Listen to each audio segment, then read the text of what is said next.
So,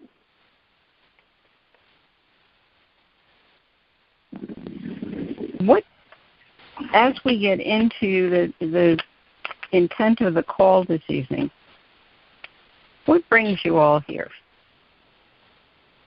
What has you coming back? What has come to you to come now? What have you got? Anybody? Jane here. I have an interest in the Inca culture. Okay, very good. Jane here. I fully believe that I'm a spiritual being having a physical experience, and the more ties I can make directly back to the spiritual with others, it is very helpful and conscious building for me. Yes. Yes. Anybody else? Yeah, I'm here because I really want to get more involved with any sort of work that is real and actual, because I have a very difficult time finding work that is really authentic. And albeit there is some, few and far between. It's great. I love it. But I just want to get to do more work, really. I guess I'm a workaholic in that sense, but it doesn't really feel like work to me, not at all. Well, that's part of the gift, is that when you step in, when you go from the act of doing into the state of being, the feeling that it's work goes away, because you are being who and what you really are. You are being who and what you really are, authentically, really, purely.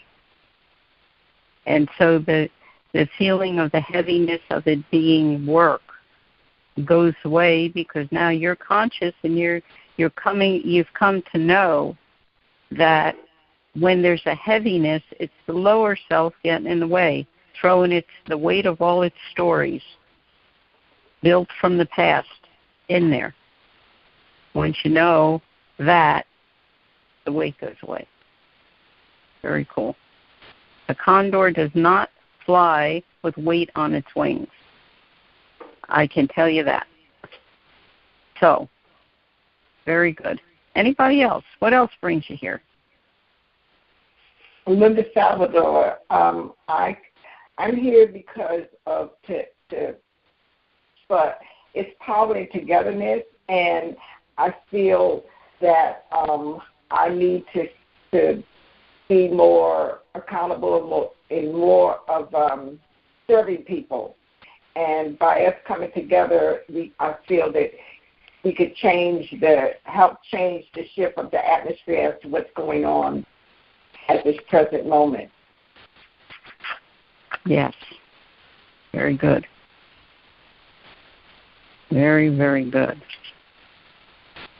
Okay. If anyone new has come in before we get started, if you'd like to introduce yourself, we say welcome.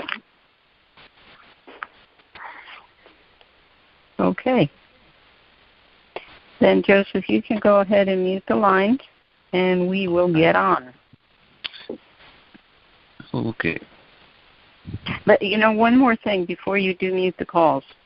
Yeah. Just so that you all understand, there will be times where you're going to hear in the background the sounds of the wind, the sounds, the voice of the rattles.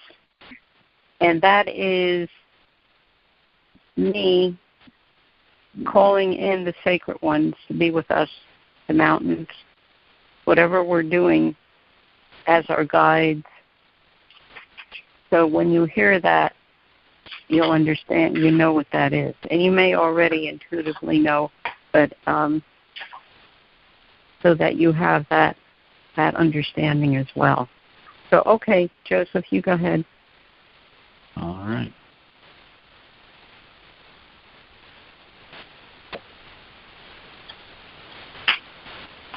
Good. Yes. Yes.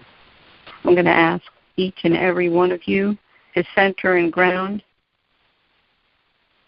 and let your intent of why you are here and what you are about and what you know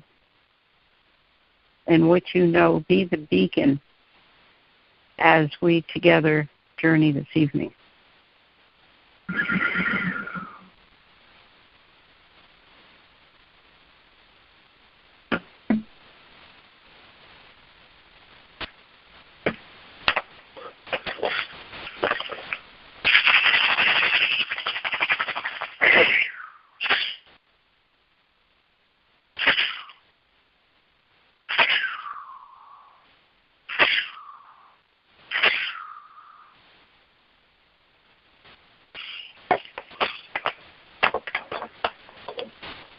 The intent of the call this evening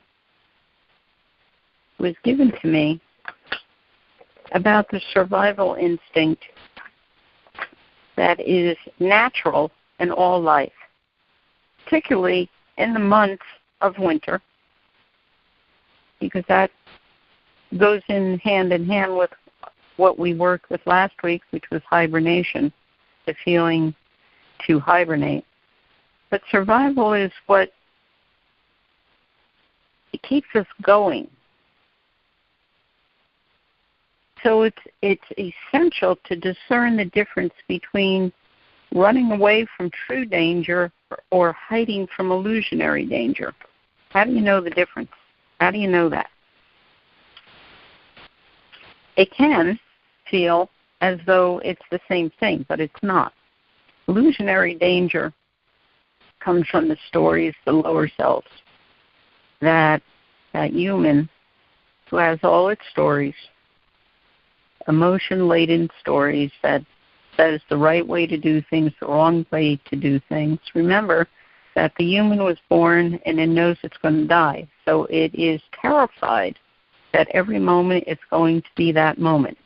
So it builds illusions of staying safe, no risk, no danger. Stay very safe. Okay. Well, a lot of that is illusion. And it's discerning the difference between when it is and when it's not.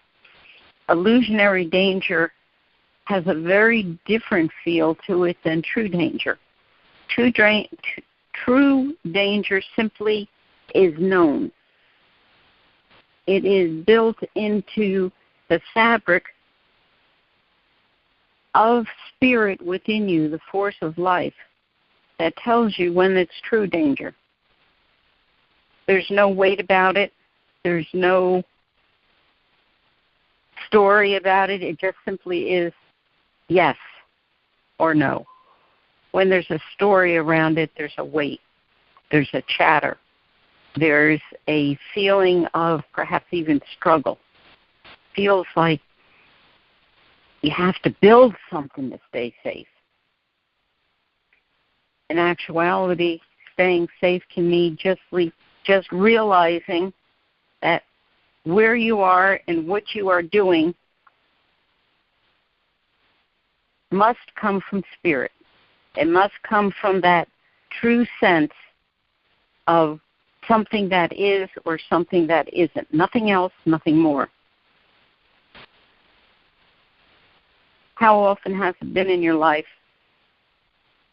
where you had that instinct that says, don't do that, don't go there, don't be with those folks, don't do that thing, and you didn't listen because it felt like, well, people will be disappointed, or if you don't accommodate what other people want you to do, or there's a sense of guilt because you just don't want to upset anybody, and you went ahead and did it anyway. What was the results of that?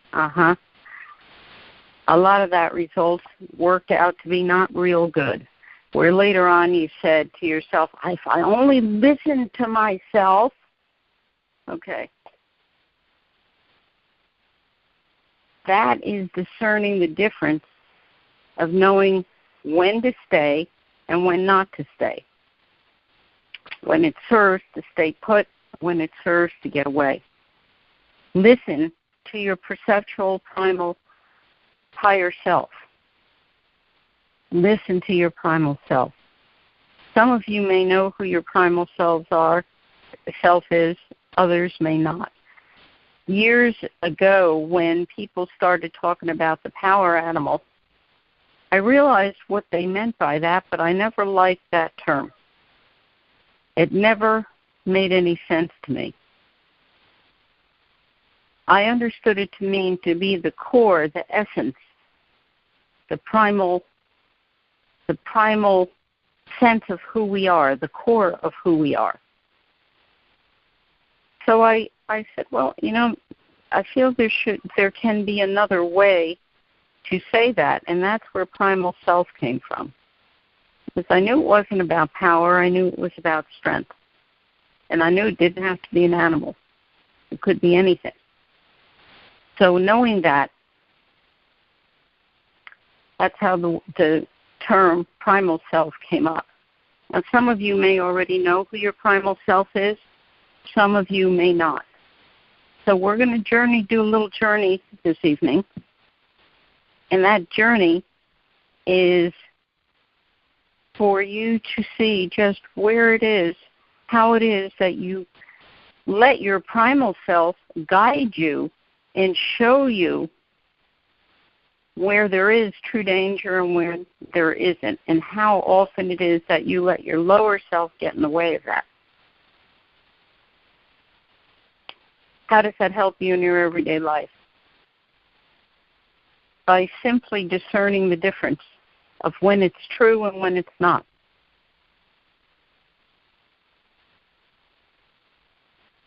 Why would you stand fast in the face of danger? When would you do that?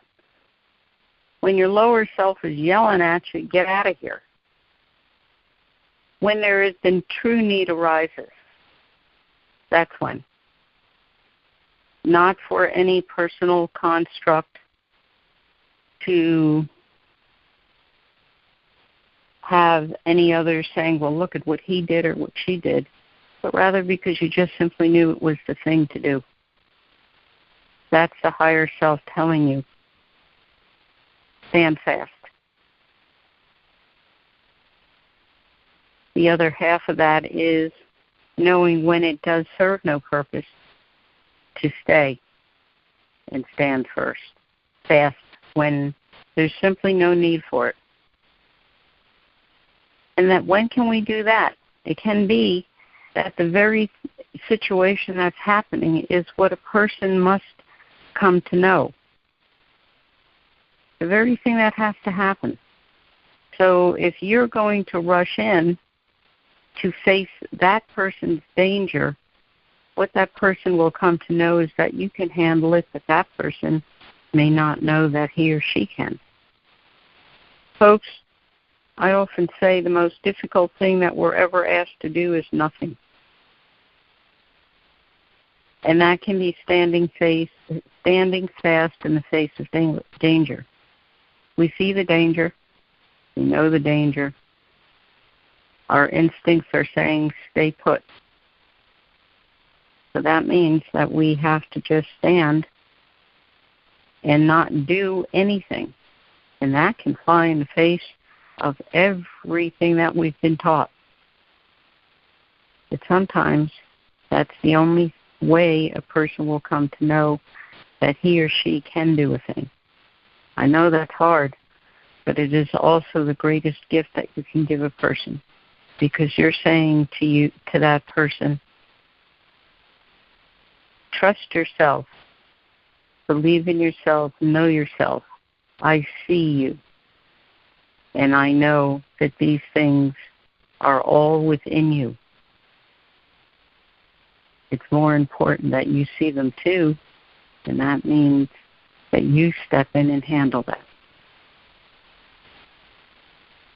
A true warrior of light is ready for when the need arises, but does not create it. So we're going to take a little journey, and we're going to have a look.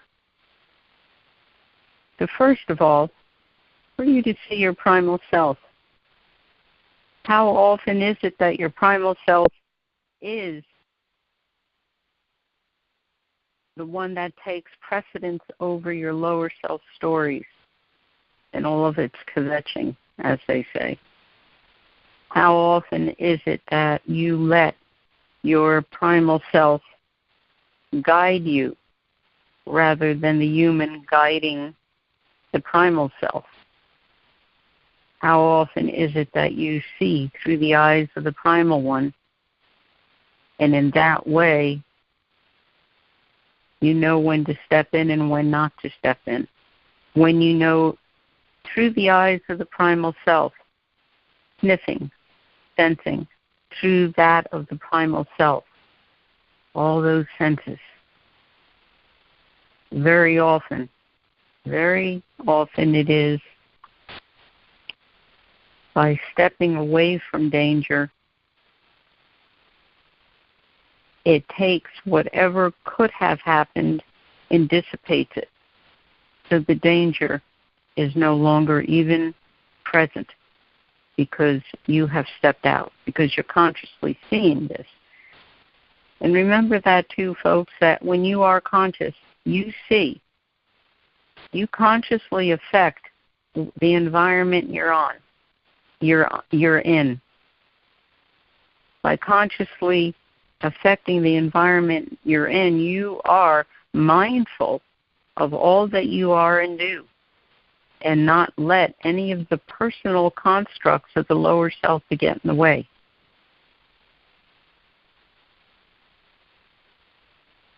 So we're going to take that little journey. For you who know your primal selves, let that one come. For you who don't know, perhaps you will see this one now. Either way, embrace your primal self. You are one, you are merged. There is no separation.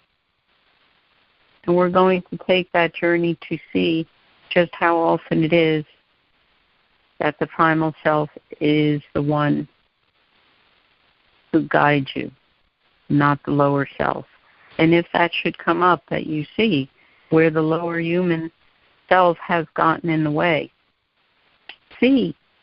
And in that way, you'll understand better why it is that has happened. And in that moment, you actually will have the chance, the opportunity to accept that gift, because you see then from this moment, that moment on, you'll feel it. When the lower self is trying to jump into that driver's seat, you're going to be the one that's going to know that and say, no, you don't. And I know many of you heard it, and I know many of you using it now, but I'll say it again for you, for the new folks. When your lower self wants to get in the way, I often will say, when my lower self wants to get in the way, I will say, stop it, drop it, move on. I got this. And if my lower self wants to continue chattering, I will say, stop it, drop it, step back. I got this. You are the teacher. You are the guide. And you are teaching your lower self, the human itself, how it is to see higher and deeper, to come to know the sacred in his or her everyday life. And so the extraordinary gift of that and the legacy that you give to all 1,000 years from now and more is that this is actually changing, transforming, transmuting even the weave of the human construct. It's happening. What's more about that, there's universities that are actually doing studies and have found this is actually happening. In everyday, real, physical human life, it's actually being looked at and it's actually being seen now. I find that very exciting. So I'm going to ask you all to center and ground.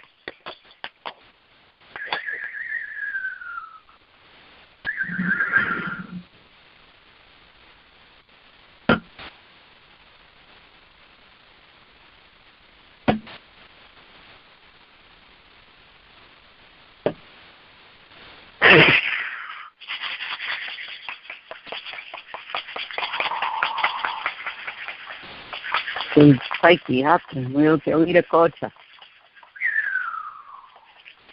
Hakun will te Pachamama. Hakun will te Mamikila.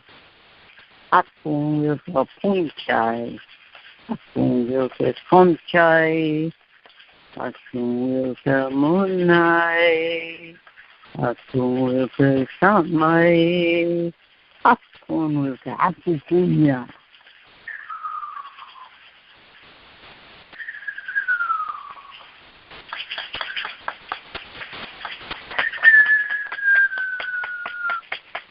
Hakun will te Sulka.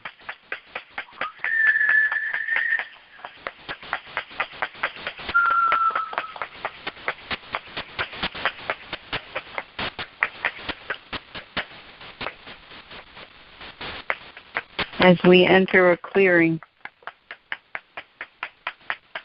we call to our primal selves to show us so that we may see through their eyes, sense through their senses,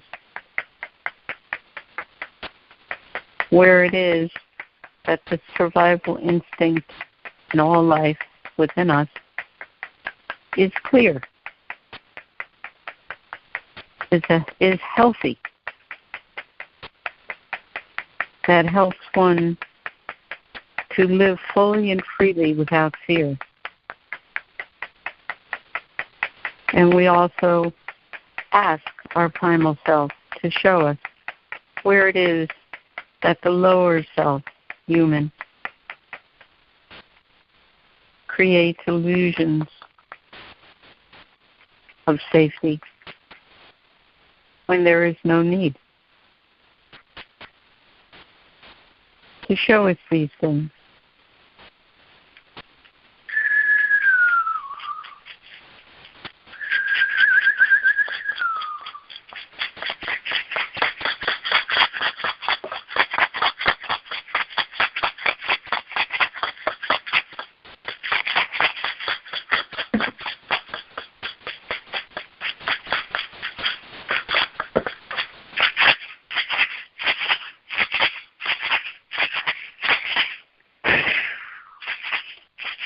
We enter now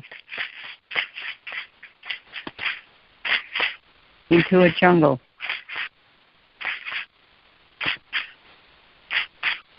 Filled with pulsing vital life.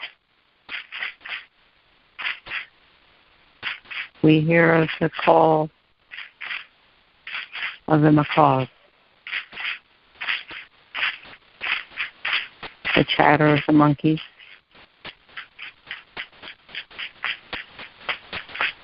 we hear the voice of the river, the sound of the wind through the trees, the scent, that pulsing vital life in the very ground,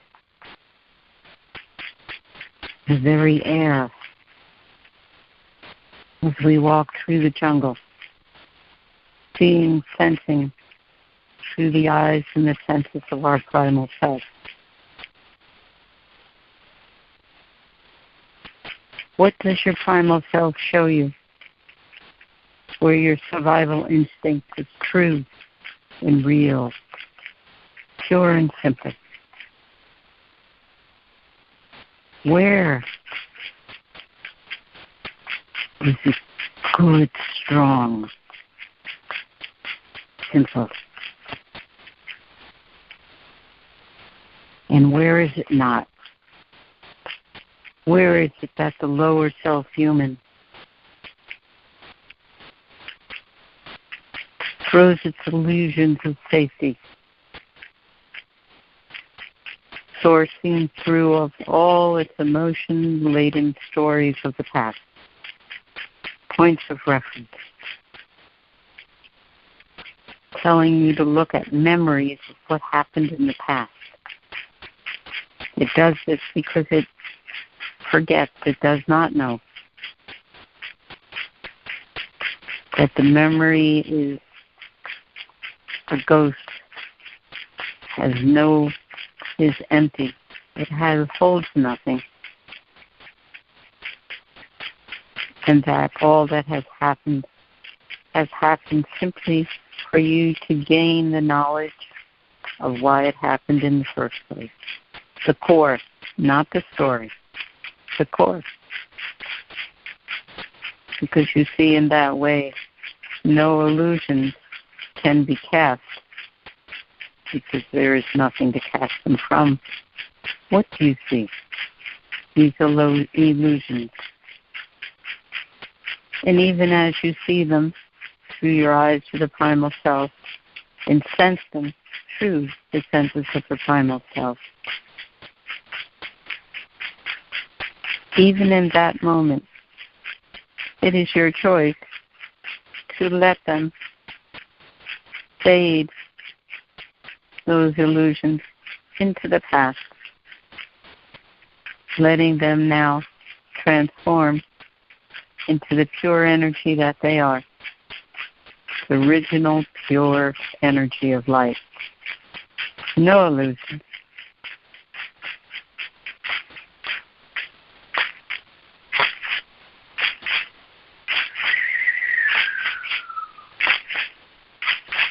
And even now,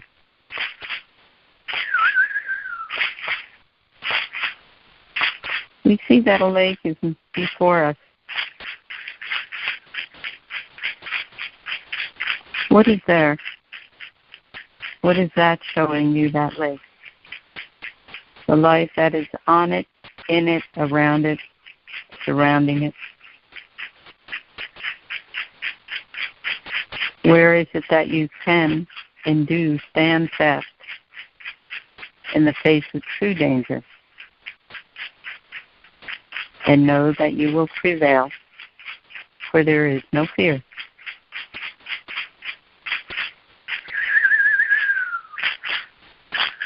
And even as you come to see this,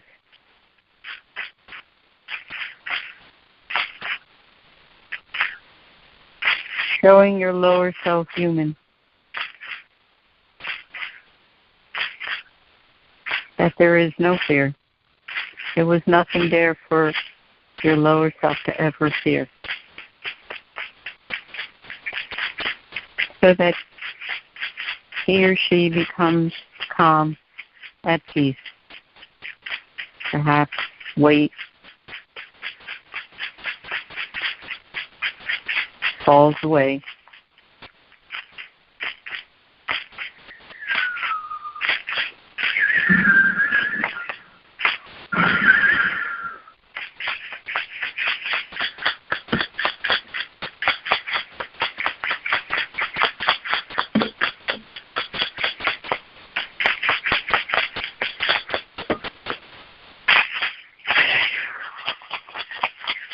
Hapun wilka suka, hapun wilka sachamama, hapun wilka monos,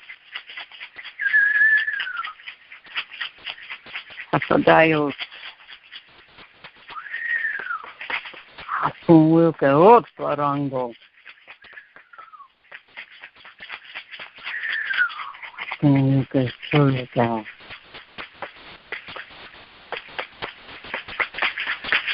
Show us that fear itself is an illusion when it comes from the stories, the beliefs, the points of reference of the past. It is only when the gift of why that situation ever occurred does it become true guidance to keep you out of danger.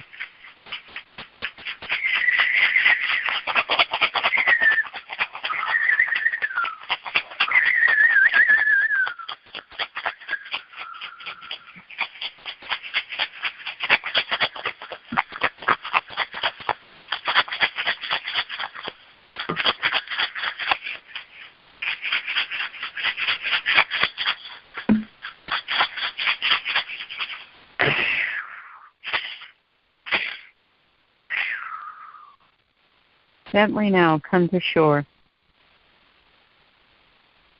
Rest on the ground.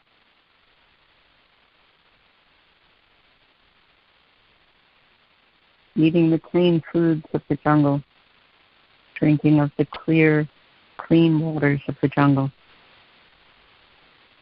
the gentle strength that is there, that is here, feeding yourself, your primal self, sharing with all the bounty of the jungle. Seeing clearly now how strong and deep this survival instinct within you runs.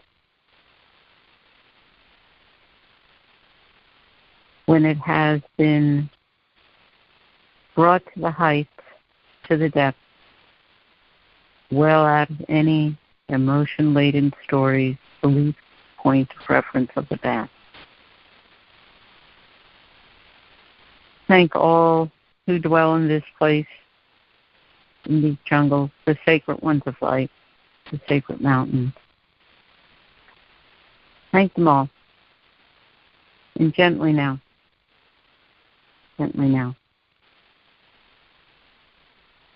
Return now to your current body, in the current time and place where you are. Fully center, round. Be fully present in your current body, in the place and time where you are now.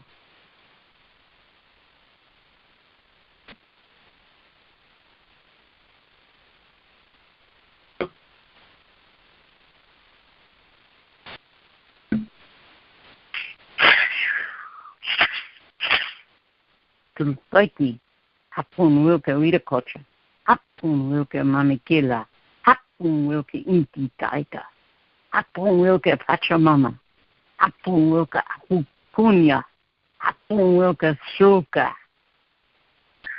hapun wilke punchai, hapun wilke conchai, hapun wilke samai, hapun wilke moonai.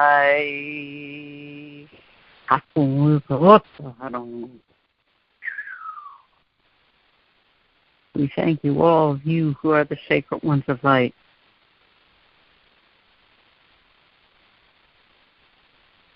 Father, Sun, Mother Moon, Mother Earth, sacred mountains of light, sacred jungles of light, Jagar. We thank you. Center and ground now. Fully return into your current bodies in the place and time that you are. Be fully here in the place and time that you are.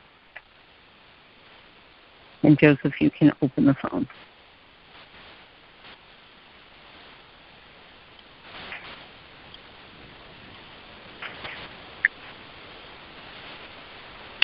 All right, we're back. Okay. And folks, we're going to ask you, for those who are willing to speak something of their journey, not through the story of it, but through what you have come to know now, cutting right to the core. What do you know of that survival instinct within you now?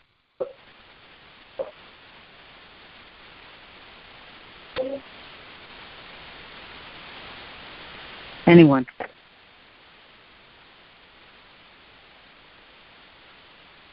Are you all back? You're still in the jungle. I have to come get you. Okay. See, there's one thing that if I have to come to the jungle to get you, I'm not leaving. So. Well, this is Susan. I got a lot of different sensations, colors, sounds. And I know there's a part of me that said, "Oh God, I'm trying too hard. Where's my wolf?" And I got like sea turtles and birds, and then right at the very end, I saw the eyes of a wolf. And I probably, because I was told that was my power animal a couple of times, so I probably had that prejudice to begin with. Okay, no story. What did you come to know? And then, well, the lower part, the lower animal or the lower whatever sensation, seemed to be around, I got like an owl, a goose, kind of like fears of being foolish, feeling foolish. I think my lower ones are, just fears of appearing foolish or something. Okay, then have a look at that, Susan. Yeah. As how does it get in your way of your survival instinct? Yeah, I'm sure it holds me back from a lot of things. There you go. This is what I mean by as important and as extraordinary as the stories might be of these journeys, when you come to know the core of them, then you gain the guidance. Yeah. Excellent. Anyone else?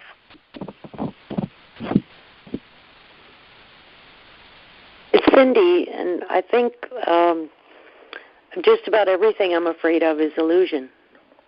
That's what I've come to know.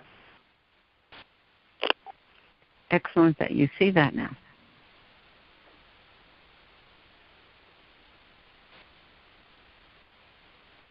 And that gets in the way of your survival instinct.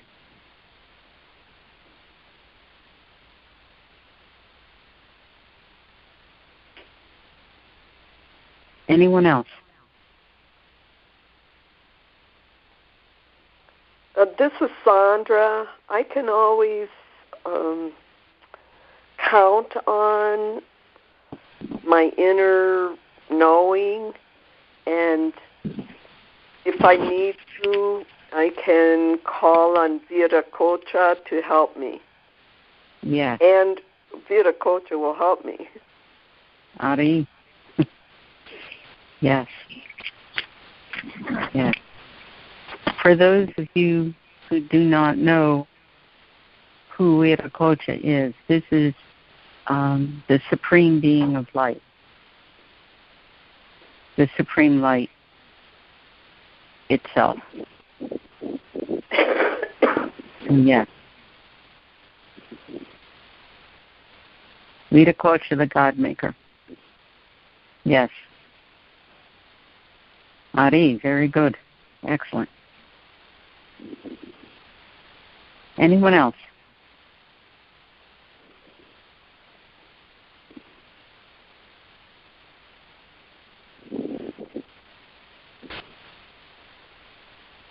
It is vital to know what is real and what is illusion. It is vital to know that. And you can know that when you sense it through your primal self. Any of you have had pets, dogs, cats, whatever it is that you have with you.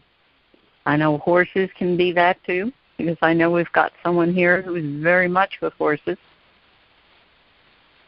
And others, whatever wild one you've got with you, pay attention to the way that they live life. They sense. They don't have stories. They don't have beliefs. They just know. How often have you seen one seem to back up from something when there's nothing that you can see, but it's not going anywhere near that? And the human is saying, there's nothing there. But your pet's walking away from it, saying, because it sees. It sees. It perceives something that is at the unseen, the unknown, the unspoken. And it perceives that, so it stays away. When has a pet or an animal that you've seen go to something that your human self is saying is very dangerous, yet it's like, no, nothing wrong here. I like this thing. It's paying attention to. There are teachers in very many ways.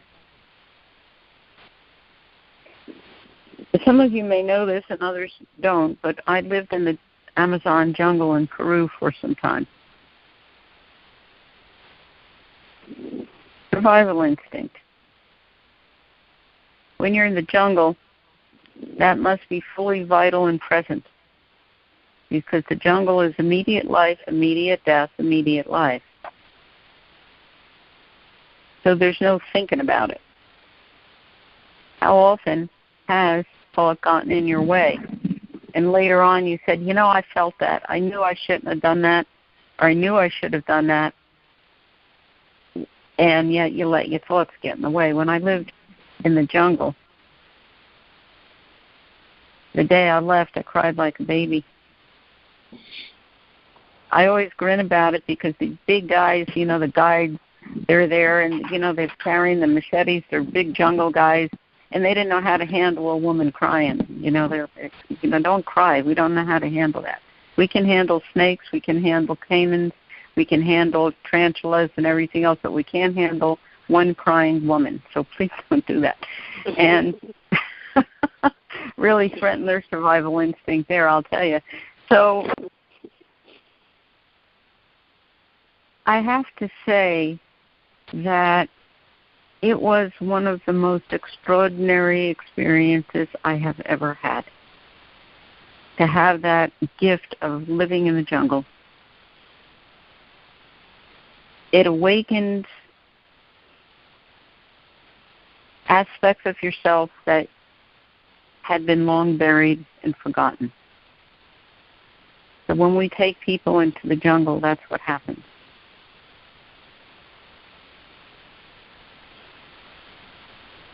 It reminds you that you are alive, that you are pulsing vitality, that you are full life, and that the only thing that ever gets in your way is you and your illusions. And this is where we have to all look at ourselves and say, yeah, I know I'm going to be human at least for the rest of this life, but I can get better at it. So when that lower self carries on and wants to throw those illusions, we have more or less a rule of thumb that says the more resistance you feel to a thing and the heavier that resistance feels, the faster go run do whatever that resistance is about. And that'll break the illusion immediately. How do you know the difference? As was said before, when it is pure, clear guidance of the higher primal perceptual self telling you, giving you the guidance to do a thing or not do a thing, it's clear. It's clean, it's pure, it's simple. There's no chatter around it. It simply is. It is intact. And if it is something that you are not to do, it is simply the feeling that it is not intact. There's no good or bad, right or wrong, true or false, or any of that around it. No need to define it as negative or positive. It just simply is. It is intact. It is not intact. That takes the story completely out of it. And that gives no opening for the personal stories and beliefs of the lower self human to get in there. When it's the human, it's heavy. It's filled with chatter. There's a feeling of unease. There's 1,000 what ifs. There's all sorts of new stories being written to how to go about things. It's certainly not simple. It's certainly not clear. And everything can get murky. So knowing that and knowing the difference, that clears your primal self so that you can truly, clears everything out of its way, out of you, out of your way, so that you see and you can make the difference. You can make the choice. Stop it, drop it. Ain't nothing going on there. I can go do this thing and go do it. We encourage in these calls, folks, is interaction, because we know that we are Ayu. Ayu is a Quechua word pronounced I-U, which means community. Perfect word. As said in the earlier part, the intent of the call to creation calls is so that all realize how seriously vital it is that we come together in the one that we are. And that's why we encourage for us to talk, to have a conversation, because this way we're weaving all this together, that some threads of the weave that you have can help to serve another. The threads that they may have may be ones that you haven't seen before. So you see it weaves together in this beautiful tapestry, in this beautiful cloth of creation, the energetic self. And this is bringing it into perfect Aini again. Aini meaning perfect reciprocity, perfect balance. So we're going to encourage you. What do you have to say about survival instinct? What have you come to know? What is awakening within you? What are you gaining that you can helps you and helps others? What have you got, folks?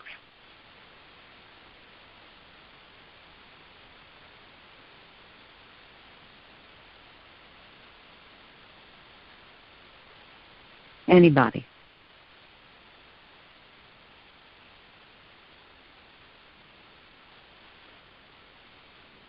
Okay, everybody deeply weaving there, huh?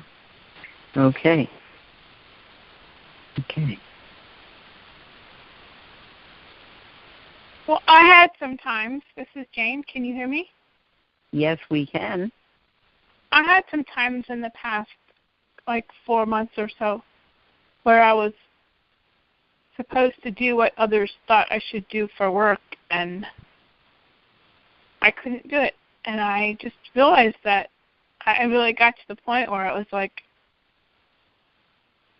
I can't do what you want because I need to listen to my inner self. And it was very, it was hard. It was odd. It was hard, but it was empowering when I made the choice to do what felt right inside and not what was coming from outside that others expected. And the more I made that choice, the clearer the choice became. And it was very positive. Excellent. Excellent. And Jane, what you just said is very important, is that the more that you consciously are mindful of where your intent is and step in more and more following that higher, deeper guidance, the more simple it becomes. Excellent. Anyone else?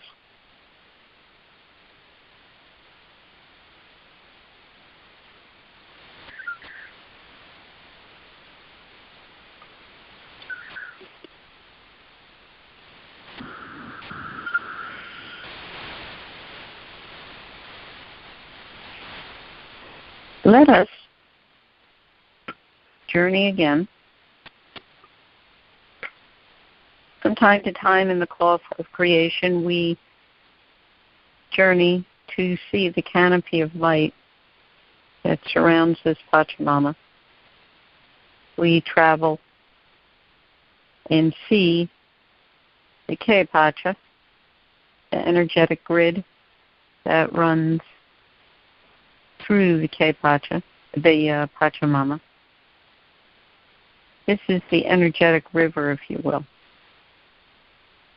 So we're going to have a look to just see what's there now. What's moved, what's there. We're going to have a look to see this survival instinct. Where is it today? Where is it in this present time? In the K-Pacha, in the energetics of the Pachamama herself. Where is it? What's happened? And in that journeying, what is it that we must continue to do to clear the personal constructs that have so much separated life. We're going to do that.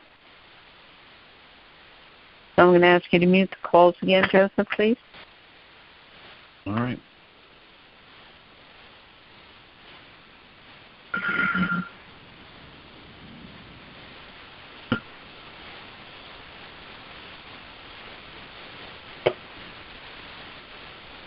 All right.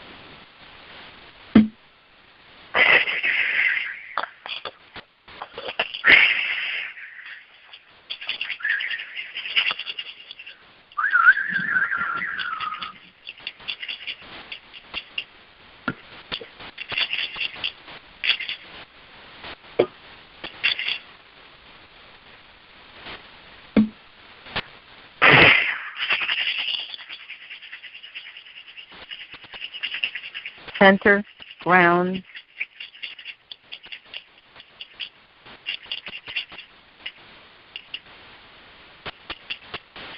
in this place of stillness.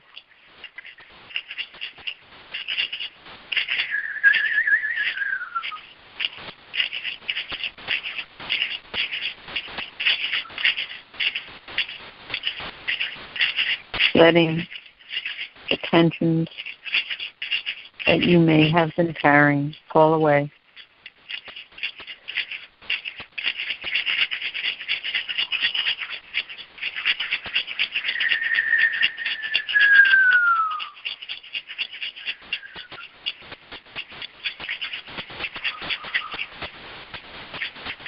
As we fly now, past, high above the ground, the land, the forests, the jungles, the mountains, the plains, the rivers, the oceans, the seas. Through the skies, past the clouds,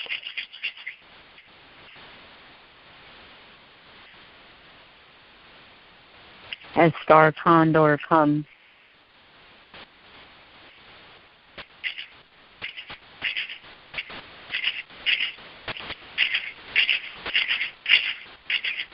and on her wings we fly.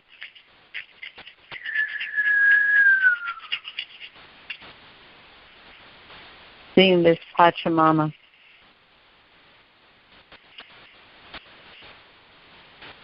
as she moves through the starry universe.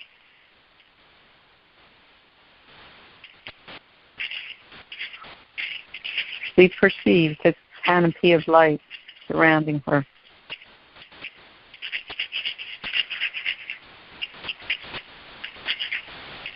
How bright and strong this canopy of light is. Where it is dim, perhaps there are holes.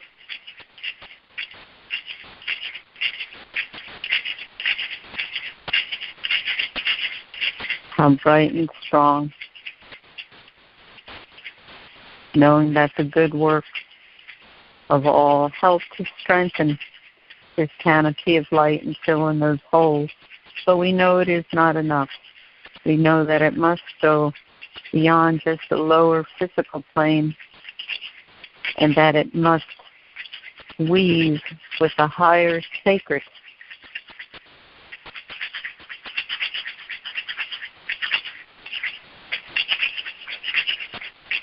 To bring this canopy of light strong and intact once more. And we see that it is low.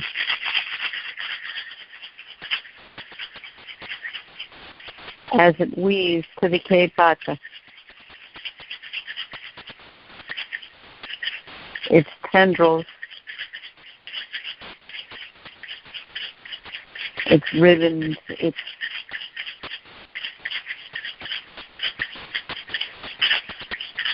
as it merges with the Kepata,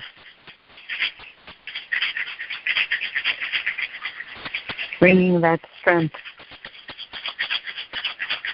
pure light that it is that we all are. through the Kepata.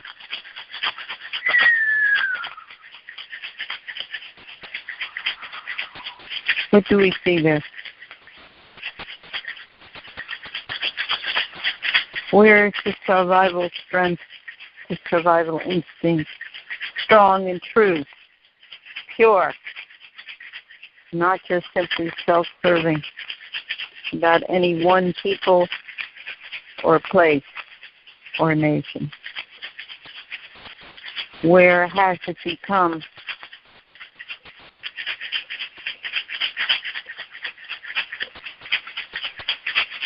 knotted up as it has become personal and about one people, place, or nation? The survival instinct. All life survives, not just one, but all. Where do you see this? Where do you see this? How do you see this? What do you not know? How it is that the high sacred must again be woven through the Kepata, woven more strongly into the canopy of light, flowing, weaving through the Kepata, and seeing beyond just this place we know as the Pachamama. See now how that it goes beyond just this place, this Pachamama, to all life, throughout the universe and beyond. It's survival instinct.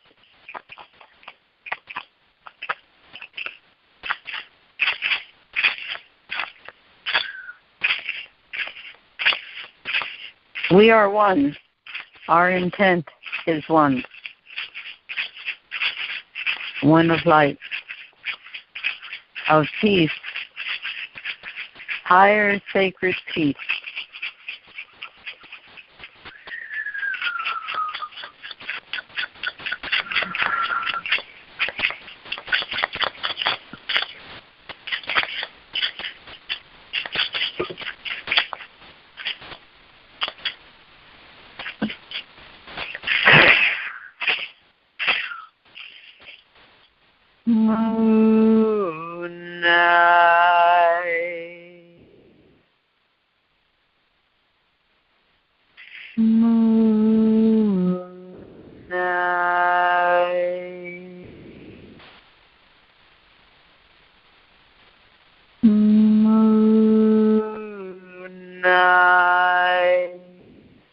As you are guided to sing, sing.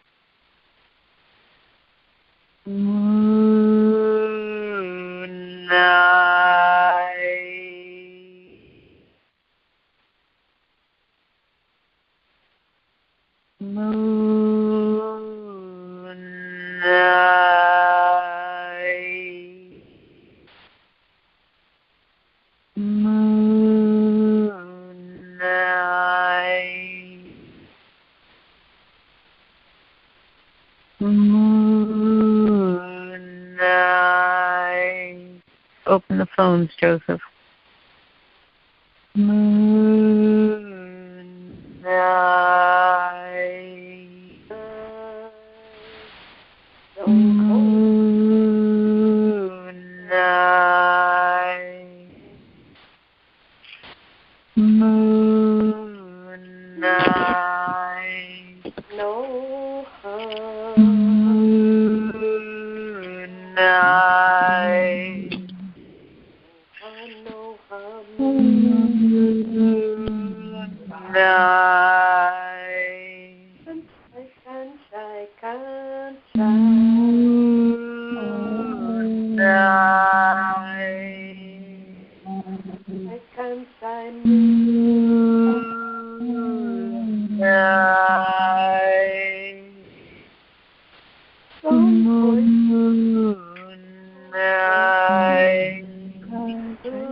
Viracocha.